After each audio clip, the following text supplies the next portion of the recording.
Hello and welcome to Puzzle Masters product review. Today we will be taking a closer look at Subway puzzle from Akaki's Picnic Basket series.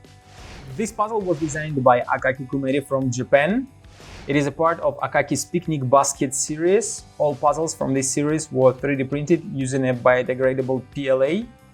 Difficulty level of the Subway puzzle is 9 out of 10 on the Puzzle Masters difficulty scale that runs from 5 to 10. And the object of the puzzle is to remove all parts from the basket and then put them back inside the basket. This puzzle has 3 parts, and at the first glance it seems like it is quite easy to solve it, since there are a lot of space here and you can just remove one of the pieces and do a couple of moves and remove it, but you will quickly figure out that it is impossible, since you can do a couple of moves but then you don't know what to do next and it seems like you are stuck. You have to figure out another way how to do that, and that's the beauty of the Akaki's Picnic Basket series, since each puzzle has quite a unique trick and a couple of unique moves that help you to solve the puzzle.